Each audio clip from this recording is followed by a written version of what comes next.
first question I would like to ask you is, it's now almost 30 years that Mekong Delta exists. How do you explain that longevity? Oh, 30 years. So I think it depends on that I'm all the time looking for new ways in music, and my search is not finished so far. So it's like that a lot of other people searching with us together, a lot of fans, and so therefore we still exist, I think.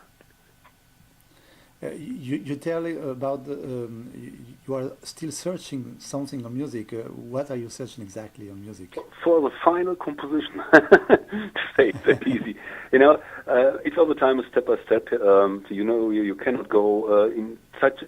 It costs a lot of time. You have to take people by the hand to and guide them a bit to this kind of music. As we started in '87, I could compose much more complex stuff because I was. Yes, absolutely. But I like to guide the people and take them with me, and it's fantastic because I got a lot of mails from fans which are listening to classical stuff like Shostakovich and to Mussorgsky and all the stuff. That's great, and so I like it, and I'm searching for that I finally will say I'm totally satisfied, which I'm never until now. Good. In fact, at the beginning, Mekong Delta was more into thrash, and then progressively you turn more into progressive thrash style. How you arrived at mixing the two styles?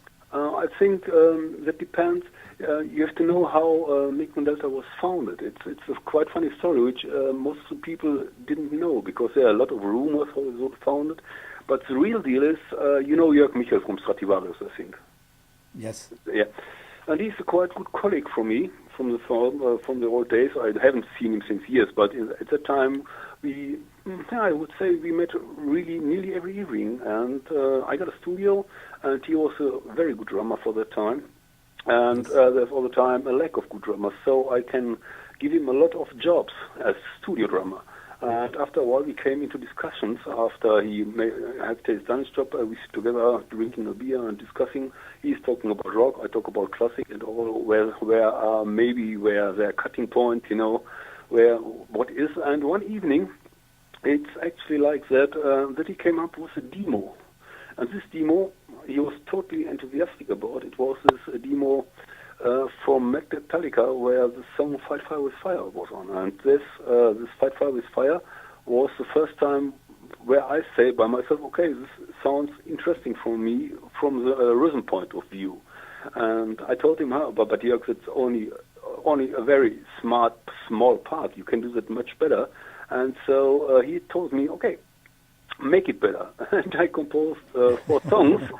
In between for 1 or 2 weeks, and after he heard the main riff, which I played to him on bass after a studio drumming session, he said, "Okay, let's go to the rehearsal room. I have to play to that." And he was so fascinated that he said, "Make a whole record out of that." And the deal was that I make the basic riffs all this time, and the first thrash influence came from the guitar players and from him. So that's an interesting thing. So it was a kind of they give their part inside, and I give my part inside, and we mix it together, because for me it was totally new land, because I came from classical guitar and all this stuff, and we liked it very much. So therefore we got this mixing between thrash and classic, and more I came up to the point that I already told them at that time that if you listen to a real big orchestra and listen to the brass section, that this is much heavier than most of the rock groups ever could be. If you listen to Sergei Prokofiev's Second Symphony in D minor, if you compare that to Slayer is nice, It's nice. It's not hard if you compare it to that brass section, for example. And more I came over taking this classical stuff into the music, and it came more to the point that I composed songs totally to the end. So there was no room left at the end for the other musicians, you know what I mean? So they had to play what was notated.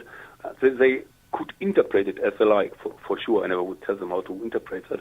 But that's the point that it got more and more progressive over the years. It's a great story. Fantastic. As you say, the Mekong Delta music is not really accessible. It's not for for for for the charts. You never had the idea to play more accessible music, to be on the charts, for example? I think there's enough of accessible music for simple minds, or? Yes. I think we should take care of the rest. Okay. All along the story of the band, you have changed members. Why do you explain that changes of the members of the Mekong Delta? Yeah, that was for different reasons. It mostly was that way. That with Mekong Delta there comes a very interesting effect. We got directly from the start. Mekong Delta got a real high reputation. And so it came up to the point that a lot of the musicians like Jörg or Frank Fricke all the time were asked, hey, can you play here, can you play there? And it was mostly a point where we didn't find the time to work on that because some other projects they were involved in takes more and more time. So sometimes you have to decide, okay, it was the first time on the picture LP on the GNOME where Jörg has a studio job as we recorded that. So at that time, the first time Uli came in from Holy Moses and played the stuff.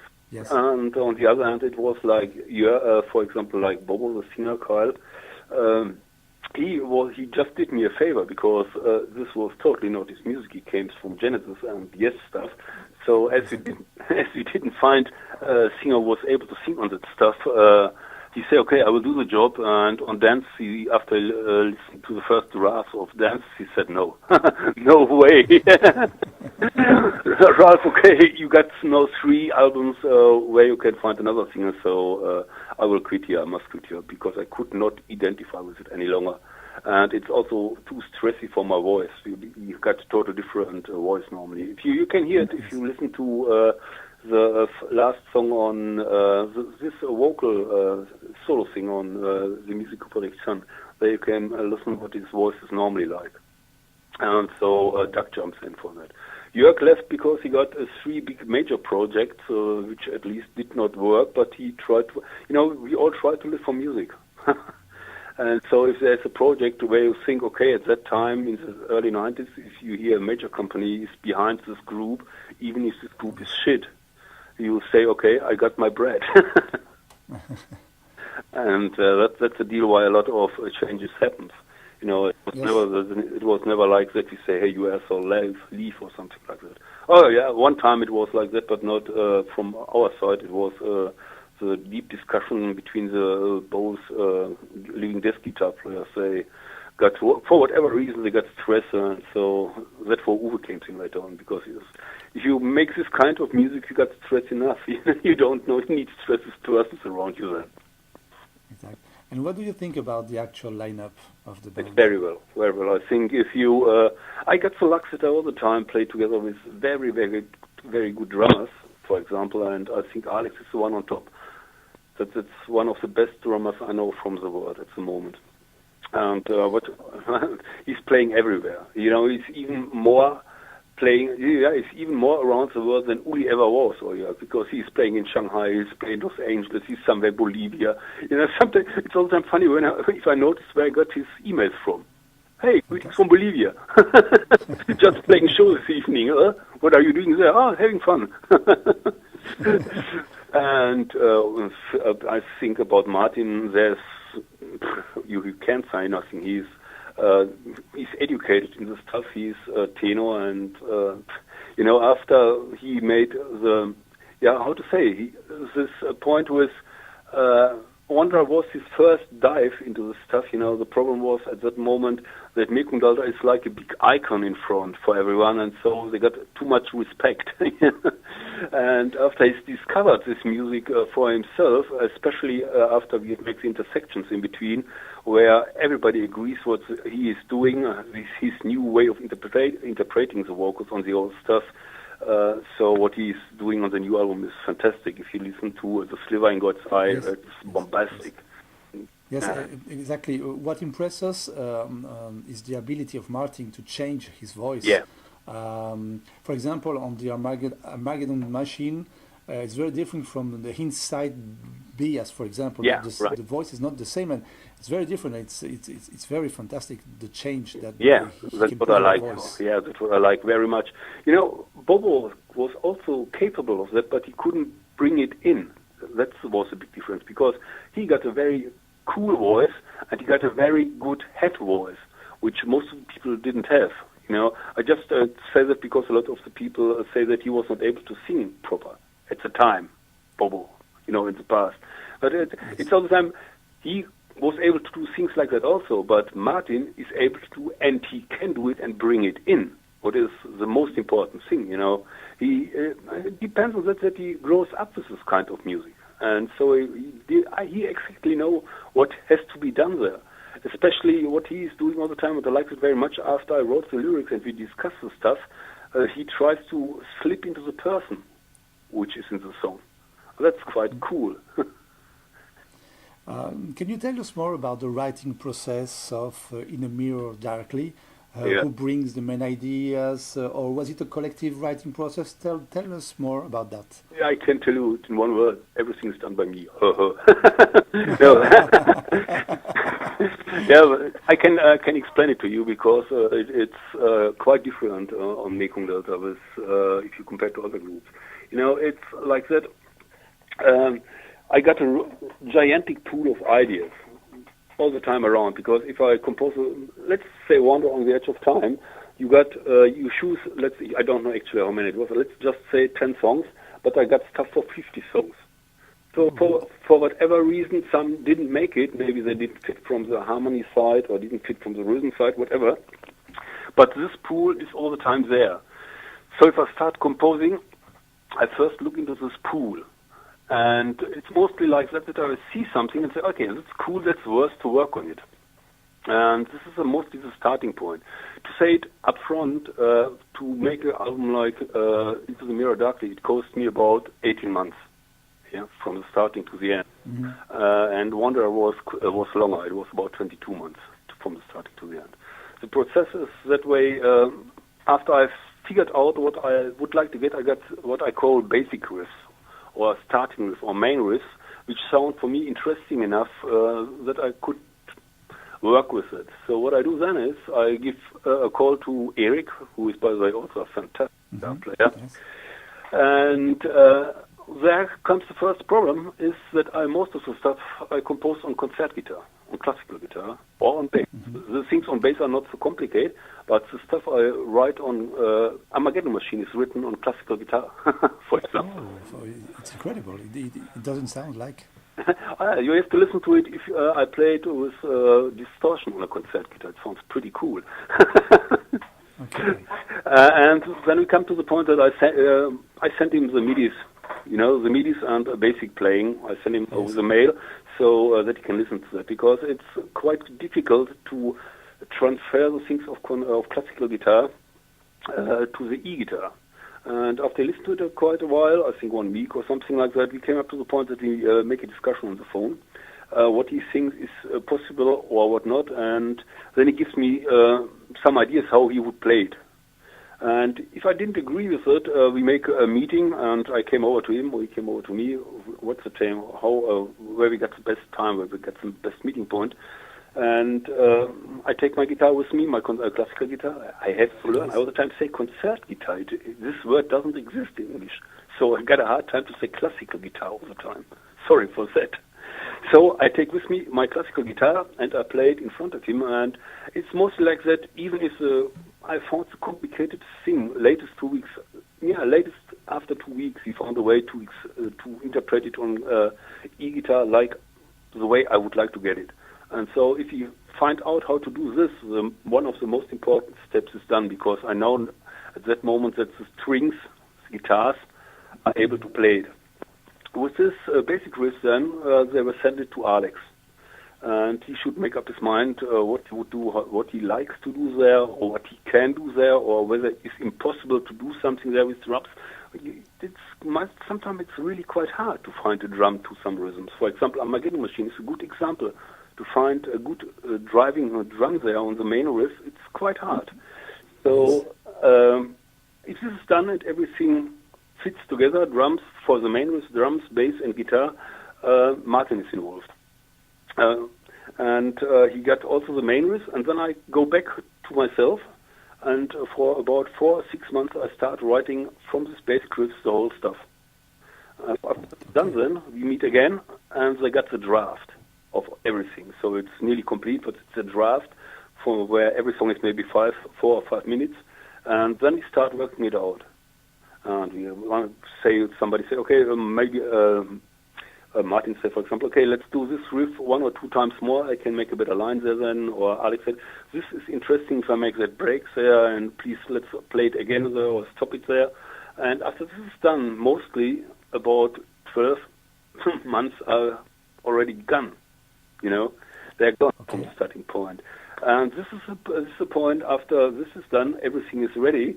And we got the luck that every one of us got an own recording studio, small or big like Eric.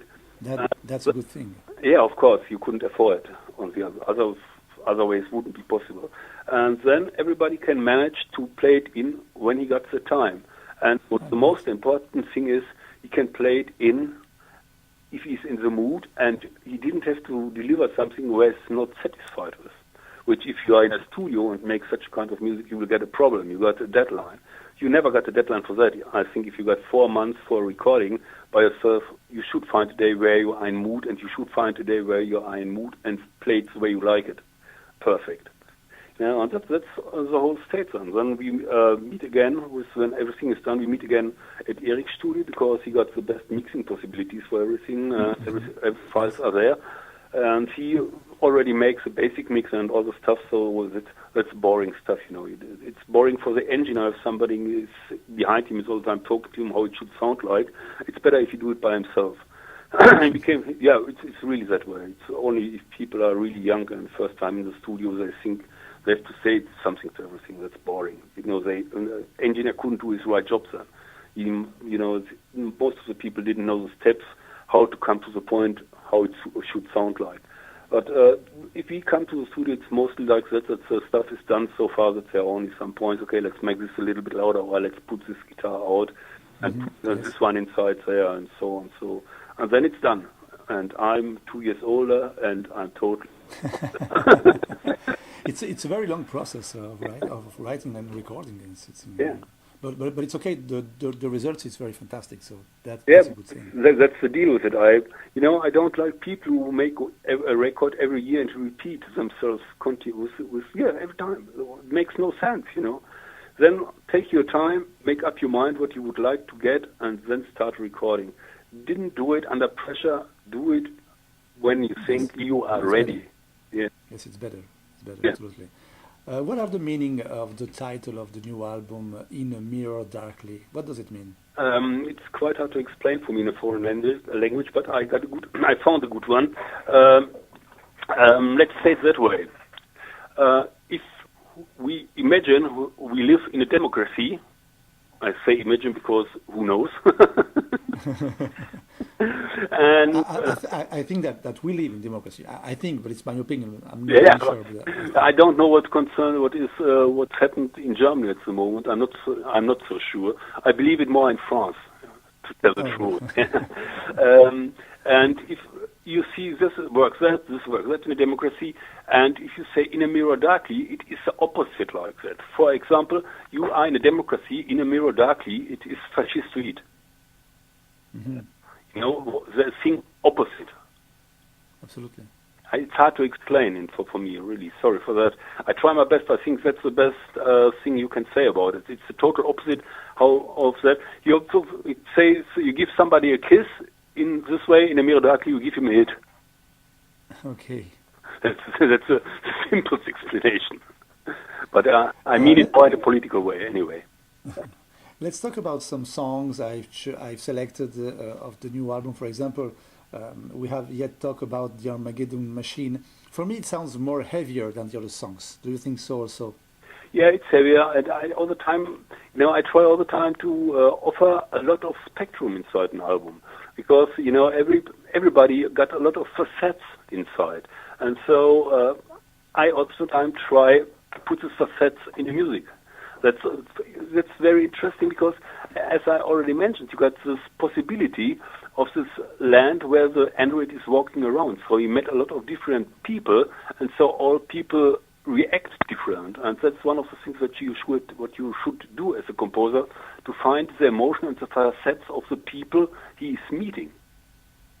And so I agree, that's quite heavy, the song, yeah.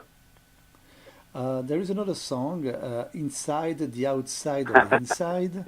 It reminds me a prog band, a very famous prog band called Yes. Yeah, of course. Is that one of your influences? No, not really. I have to say that for me, the big stuff is in the past. You know, for me, it's that the last real good records have been made by Yes, by Emerson, and by Genesis. After that, I think more or less everything was a kind of a repetition. Even if I talked once to a critic who told me, yeah, but listen to Dream Theater. I can only answer, listen, Dream Theater is nothing else than Genesis played a little bit faster. You know? Yeah, and a little bit heavier also. Yeah, but it's the same exactly with the keyboards. You know, you can even hear some riffs out of the past.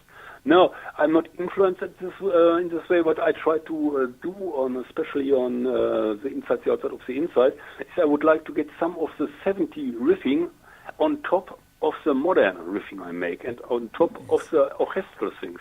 If you listen to it, you notice. I'm quite sure that you notice that there suddenly a riff breakthrough, which is quite 70-like. While we are playing some lines in the back, there's a riff which breaks through. It sounds quite 70-like. I was interested in mixing all this stuff, this classical component from the bass component, then the prog stuff, which is mainly done by Alex at this moment on this album, not on this album, on this song, and then I'd like to try to get a little bit touch of 70 inside, and I think it worked well. Absolutely, absolutely. There is another song that we like a lot. It's Inside Bias. This is a heavy one. Yeah. Can you tell me more about that song? This one is, what should I say about this one? The hard thing is, it's a kind, I try to compress a kind of idea, which, how to explain it.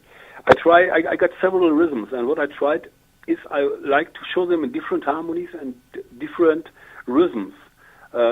Yes, I understand. Yeah, and so I compress it in this way that it didn't repeat too much, so that I can go from one step to another very fast. If you listen to the middle part where there are no vocals, you will notice that at least it's all the time two same riffs which are played, or two same patterns, to say it better, but they are worked through different harmonies and through different rhythms. And that was the idea behind the song. Great. What are your plans of touring? I know that you have been in France recently, but what are your plans for this year? Do you plan to tour? Yeah, we plan a lot, you know. What whether we could realize it is a different thing. What we actually will do is we play in Czechia in June. There's a real big festival where we are invited. And we got several other offers, but the best thing is that we got a different booker now, and he told us that he will like to put us on a one straight 3 weeks tour. For us, the biggest problem is all the time that the other bookers say, okay, you can play there in 3 weeks, and 1 month later you can play there on this big festival, and then you can play 2 days there, 10 days later, and that's nearly impossible for us to realize, because everyone is involved in different projects, and we cannot block everything for Mekong Delta, you know. Yes. And it's quite hard to get a straight plan where to play. I have to see what the new booker will bring. Some songs of the new album seems very technical. Do you think it's possible to play them on live? Yeah, of course. You know, you have to, as one standard sentence for me to this, if you make a complicated thing before you start recording, really check out whether you can play it. If you cannot play it directly after warming up, don't put this song on a record. Yes, absolutely. You would get trouble. You know what I mean? And so it's all the time the same thing. The people say that it is impossible to play the instrumental one of Wanderer. We played it as a standard program, no problem. You know. Okay. Good. So thank you for the time you take with us, nice. And hope to see you soon on concerts in France. Okay, doke. I hope so too. You are welcome and have a nice evening, man.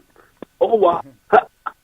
Hello, this is Rolf Hubert from Mekong Delta, and you are listening to United Rock Nations, one of the biggest bands in France.